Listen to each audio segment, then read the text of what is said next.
नमस्कार, मी जयेश गोळुंदे आणि तुम्ही पाहत आहात संवाद महाराष्ट्र न्यूज. वाडा तालुक्यातील केलठण गावात 7 जुलै रोजी सायंकाळच्या सुमारास भीषण आग लागून 2 घरे पूर्णपणे जळून खाक झाली. या आगीत भालचंद्र गोपाळ राऊत आणि जगन गोपाळ राऊत यांच्या घरांचे मोठे नुकसान झाले आहे. घरातील सोन्या चांदीचे दागिने, रोख रक्कम, जीवनावश्यक साहित्य तसेच भालचंद्र राऊत यांच्या किराणा दुकानातील मोठ्या प्रमाणातील माल आगीत भस्मसात झाला. या दुर्घटनेत लाखो रुपयांचे नुकसान झाल्याचा प्राथमिक अंदाज व्यक्त केला जात आहे. या आगीत भालचंद्र गोपाळ राऊत आणि भारती भालचंद्र राऊत हे भाजल्याने जखमी झाले असून त्यांच्यावर ठाणे येथील खासगी रुग्णालयात उपचार सुरू आहेत. घटनेची माहिती मिळताच अग्निशमन दलाला प्राचारण करण्यात आले होते, मात्र गावात येण्यासाठी असलेल्या एकमेव पुलावर पुराचे पाणी असल्यामुळे अग्निशमन दलाला घटनास्थळी पोहोचण्यास विलंब झाला. तोपर्यंत आगीने रौद्र रूप धारण करून दोन्ही घरे आणि किराणा दुकान पूर्णपणे जळून खाक झाले.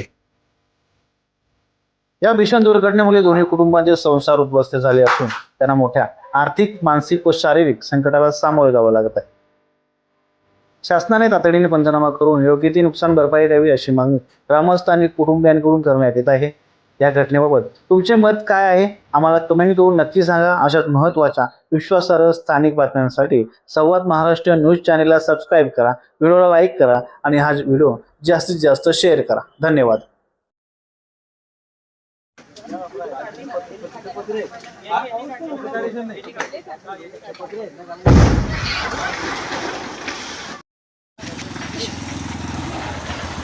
आला थोडा थोडा. दोन बोलली तुला कसं काय म्हटलं आपले